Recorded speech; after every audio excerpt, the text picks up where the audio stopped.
ഷെടാ, ഇത് ഒരുപാട് കമന്റ്സ് ഉണ്ടല്ലോ. നീലിമ സ്വയം ചോദിച്ചു. എന്നിട്ട് അവൾ ഫേസ്ബുക്കിലെ ഓരോ കമന്റുകളായി വായിക്കാൻ തുടങ്ങി. മാഡം, നിങ്ങളന്ന് പോസ്റ്റ് ഇട്ടപ്പോൾ ഞങ്ങൾ എല്ലാവരും നിങ്ങളെ തള്ളി പറഞ്ഞു, ക്ഷമിക്കണം. അപ്പോഴും നിങ്ങൾ അദ്ദേഹത്തിന്റെ കൂടെ നിന്നു, അദ്ദേഹത്തിന് സപ്പോർട്ട് ചെയ്ത് പോസ്റ്റ് ഇട്ടു. ഞങ്ങൾക്കറിയാം, ചിലപ്പോൾ റാം സർ സംസാരിച്ച ആ സുഹൃത്ത് പോലും നിങ്ങളായിരിക്കുമെന്ന്. ഒരുപാട് നന്ദിയുണ്ട് സത്യം തെളിയിക്കാൻ കൂടെ നിന്നതിന്. അവൾ സ്വന്തം പേജിലും റാമിനെ സപ്പോർട്ട് ചെയ്ത് പോസ്റ്റ് ഇട്ടിരുന്നു. ഇതെല്ലാം വന്നു കിടന്നിരുന്നത് അവൾ റാംദേവിനെക്കുറിച്ച് സപ്പോർട്ട് ചെയ്തിട്ട ആ പോസ്റ്റിലായിരുന്നു. കമന്റുകളെല്ലാം വായിച്ച് നീലിമ സ്വയം പറഞ്ഞു, ഇതിപ്പോ ഇവർക്ക് വേറെ ജോലിയൊന്നുമില്ലേ?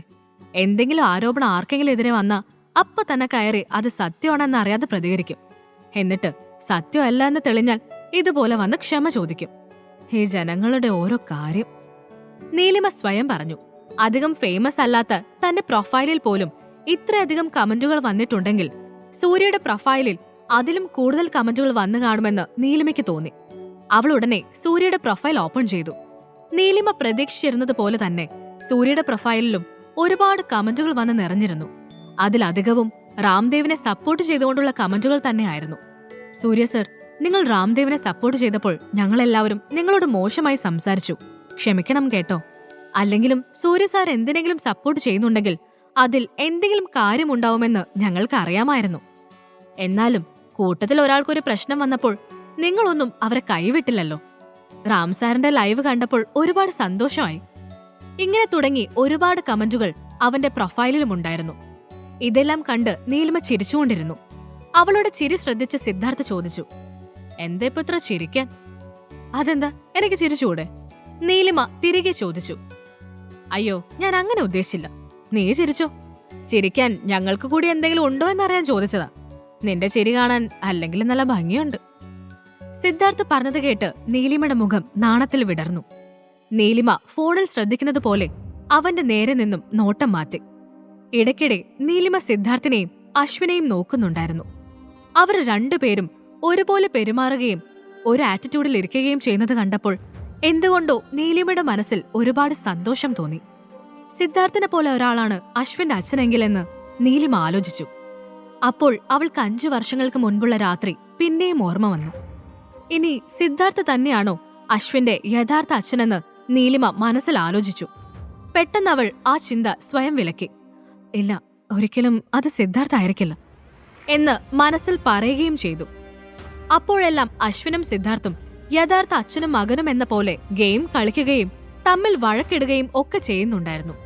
ഇതെല്ലാം കണ്ടുകൊണ്ടു നിന്ന നീലിമയ്ക്ക് പെട്ടെന്ന് വലിയ നിരാശ തോന്നി.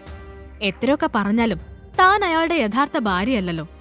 അശ്വിൻ അദ്ദേഹത്തിന്റെ മകനുമല്ല. ഈ വീട്ടിൽ നിന്നും ഈ സന്തോഷങ്ങളിൽ നിന്നും എന്തെങ്കിലും തനിക്ക് ഇറങ്ങിപ്പോകേണ്ടി വരുമെന്ന് അവൾ ആലോചിച്ചു. അവളുടെ മുഖം വാടി. മനസ്സിൽ അവളും അങ്ങനെയൊരു കുടുംബം തനിക്ക് ഉണ്ടായിരുന്നെങ്കിലെന്ന് ആഗ്രഹിക്കുന്നുണ്ടായിരുന്നു. സിദ്ധാർത്ഥ് അവളുടെ മുഖത്തിന്റെ വാട്ടം ശ്രദ്ധിച്ചുവെങ്കിലും ഒന്നും ചോദിച്ചില്ല. അങ്ങനെ ചോദിച്ചാൽ ഒരുപക്ഷെ അവൾക്കത് ഇഷ്ടമായില്ലെങ്കിലോ എന്ന് അവൻ ചിന്തിച്ചു. നീലിമ പതിയെ മുകളിലേക്ക് കയറിപ്പോയി. സിദ്ധാർത്ഥ് ഗെയിം തുടരുകയും ചെയ്തു. അല്പനേരം കഴിഞ്ഞ് സിദ്ധാർത്ഥിനെ നോക്കി അശ്വിൻ ചോദിച്ചു, ഡാഡി, ഇന്ന് ഞാൻ ഡാഡിയുടെ കൂടെ ആ മുറിയിൽ കിടന്നോട്ടെ? അശ്വിൻ ചോദിച്ചത് കേട്ട് സിദ്ധാർത്ഥ് ഒന്നും പറയാതെ നിന്നു. അവന് സത്യത്തിൽ എന്തു പറയണമെന്നറിയില്ലായിരുന്നു. സാധാരണ അവന്റെ കൂടെ ആരും കിടക്കുന്നത് സിദ്ധാർത്ഥിന് ഇഷ്ടമായിരുന്നില്ല. എങ്കിൽ കൂടി അത് അശ്വിനും നീലിമയും ആകുമ്പോ അവന് മറുത്ത് പറയാനും സാധിച്ചിരുന്നില്ല. അതെന്തുകൊണ്ടാണെന്ന് സിദ്ധാർത്ഥ് എപ്പോഴും ചിന്തിക്കാറുമുണ്ടായിരുന്നു. അപ്പോൾ അശ്വിൻ വീണ്ടും സിദ്ധാർത്ഥിന്റെ മുഖത്ത് നോക്കി. ഡാഡി ബുദ്ധിമുട്ടാണെങ്കിൽ വേണ്ട, ഞാൻ ചോദിച്ചെന്നേ ഉള്ളൂ. എനിക്ക് ഡാഡിയുടെ കൂടെ ഇന്ന് മുഴുവൻ ഗെയിം കളിക്കണം, ഗെയിം പഠിച്ചെടുക്കണം. കണ്ടില്ലേ ഞാൻ എപ്പോഴും തോറ്റുപോകുന്നത്? ഈ ഗെയിം എനിക്ക് എങ്ങനെയെങ്കിലും ഡാഡി പഠിപ്പിച്ചു തരണം. അതുകൊണ്ടാ ഞാൻ മുറിയിൽ കിടന്നോട്ടേന്ന് ചോദിച്ചത്. അശ്വിൻ പറഞ്ഞത് കേട്ട് സിദ്ധാർത്ഥ് മനസ്സിലോർത്തു. ഇവന്റെ അമ്മയേക്കാൾ വലിയ കള്ളനാ. കണ്ടില്ലേ എന്റെ മുഖം വാടിയെന്ന് കണ്ടപ്പോൾ അവൻ അവന്റെ ആഗ്രഹം പോലും മറച്ച് മറ്റൊരു കാര്യം പറഞ്ഞ് പിടിച്ചു നിൽക്കാൻ ശ്രമിക്കുന്നത്. അവന് എന്റെ കൂടെ ഉറങ്ങണമെന്ന് ആഗ്രഹമുണ്ട്. പക്ഷേ ഞാൻ വഴക്ക് പറയുമെന്ന് ഓർത്താണ് അവൻ ഇപ്പോൾ ഇങ്ങനെ പറയുന്നത്. അവൻ അശ്വിനെ നോക്കി. അശ്വിന്റെ മുഖം അപ്പോ വാടിയിരുന്നു. അവന് സത്യത്തിൽ ഡാഡിയുമായി എപ്പോഴും ഒരുമിച്ചിരിക്കാൻ തന്നെയാണ് ഇഷ്ടം. പക്ഷേ അവന് പലപ്പോഴും അത് സാധിക്കാറില്ല. മിക്കപ്പോഴും സിദ്ധാർത്ഥ വരും മുൻപേ അവൻ കിടന്നുറങ്ങാറാണ് പതിവ്. അശ്വിൻ പിന്നെ ഒന്നും ചോദിച്ചില്ല. അവൻ ഗെയിമിൽ ശ്രദ്ധിക്കുന്നത് പോലെ അഭിനയിച്ചുകൊണ്ടിരുന്നു. ശരി, നീ ഇന്ന് എന്റെ കൂടെ കിടന്നോ. പക്ഷേ ഗെയിം കളിച്ചുകൊണ്ട് ഒരുപാട് നേരം ഇരിക്കാൻ നോക്കരുത്. വേഗം ഉറങ്ങിക്കോണം. നാളെ സ്കൂളുള്ളതാ. സിദ്ധാർത്ഥ് ഒരച്ഛന്റെ കരുതലോടെ പറഞ്ഞു. അത് കേട്ട് അവന് സന്തോഷമായി. അവൻ സിദ്ധാർത്ഥിന്റെ കഴുത്തിൽ കെട്ടിപ്പിടിച്ച് കവിളിൽ ചുംബിച്ചു. താങ്ക് യു ഡാഡി, അശ്വിൻ പറഞ്ഞു. അപ്പോൾ സിദ്ധാർത്ഥ് മനസ്സിൽ പറഞ്ഞു, ഷെടാ, ഇവൻ ശരിക്കും ഇവന്റെ അമ്മയെ പോലെ തന്നെയാ. അവളും സന്തോഷം വരുമ്പോൾ ഉമ്മ വെക്കും. ഇവരും ഇപ്പോ അത് തന്നെയല്ലേ ചെയ്യുന്നത്. ഇത്രയും നല്ലൊരു പെൺകുട്ടിയും മകനെയും എന്തുകൊണ്ടായിരിക്കും അശ്വിന്റെ അച്ഛൻ അന്വേഷിക്കാത്തത്? ഇനിയൊരു പക്ഷേ ഇങ്ങനൊരു മകനുള്ളത് അയാൾക്കറിയില്ലേ? ആരെങ്കിലും ഇങ്ങനൊരു മോനെ ഉപേക്ഷിച്ചു കളയോ?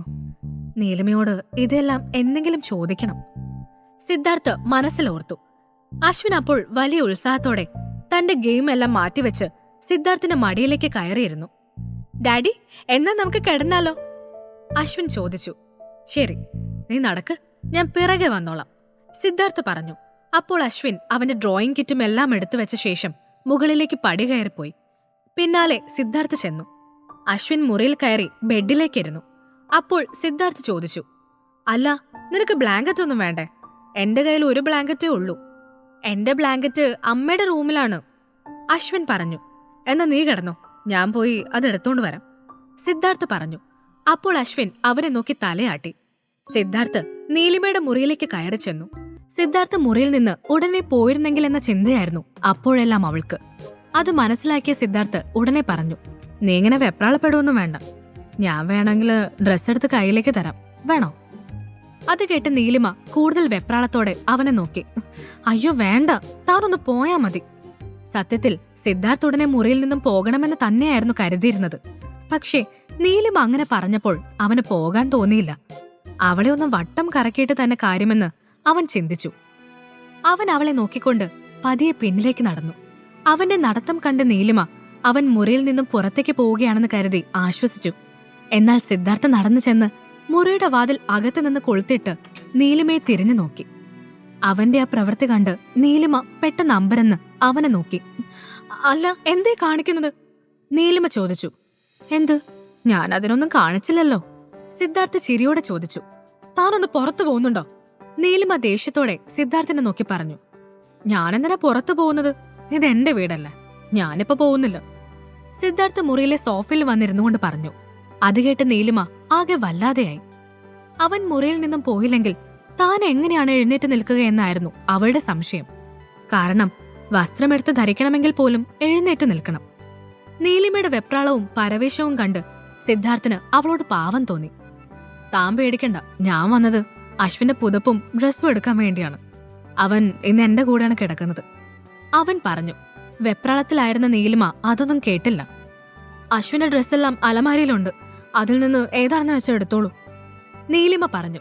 അത് കേട്ട് സിദ്ധാർത്ഥ് അവളെ നോക്കി ചിരിച്ചുകൊണ്ട് വസ്ത്രങ്ങളുള്ള അലമാര ചെന്ന് തുറന്നു. അതിൽ നിന്നും അശ്വിന്റെ വസ്ത്രങ്ങളും ഒരു പുതപ്പും എടുത്ത് സിദ്ധാർത്ഥ് ഉടനെ മുറിവിട്ടു പോയി. ഇത്തവണ നീലിമ ഭയന്നതുപോലെ ഒന്നും സംഭവിച്ചില്ല. എങ്കിലും അവൾക്ക് അപ്പോഴും നല്ല പരിഭ്രമമുണ്ടായിരുന്നു. സിദ്ധാർത്ഥിന്റെ മുൻപിൽ വീണ്ടും അത്തരത്തിൽ നഗ്നയായി നിൽക്കേണ്ടി വന്നതിന്റെ ജാളിത അവളുടെ മുഖത്തുണ്ടായിരുന്നു. സിദ്ധാർത്ഥ് മുറിവിട്ട് പോയ ഉടനെ നീലിമ എഴുന്നേറ്റ് തന്റെ വസ്ത്രമെടുത്ത് ധരിച്ചു. അവൾക്കപ്പോഴും പൂർണ്ണമായും പരിഭ്രമം മാറിയിരുന്നില്ല. അവളുടെ ഹൃദയം വല്ലാതെ മിടിച്ചുകൊണ്ടിരുന്നു. അവൾ ബെഡിലേക്ക് ചാഞ്ഞു കിടന്നെങ്കിലും ഉറക്കം വന്നില്ല. സിദ്ധാർത്ഥ് അവന്റെ മുറിയിൽ ചെല്ലുമ്പോൾ അശ്വിൻ ഉറങ്ങിപ്പോയിരുന്നു. ആ കുഞ്ഞുകുട്ടി ഉറങ്ങുന്നത് കാണാൻ നല്ല ഭംഗിയുണ്ടായിരുന്നു. സിദ്ധാർത്ഥ് അവന്റെ അടുത്ത് കുറച്ചുനേരം ഇരുന്നു. എന്നിട്ട് പുതപ്പെടുത്ത് അശ്വിനെ പുതപ്പിച്ചു. ഈ കഥ തുടർന്ന് കേൾക്കുന്നതിനായി ഇപ്പോൾ തന്നെ പോക്കറ്റ് FM ആപ്പ് ഇൻസ്റ്റാൾ ചെയ്യൂ. Link in description.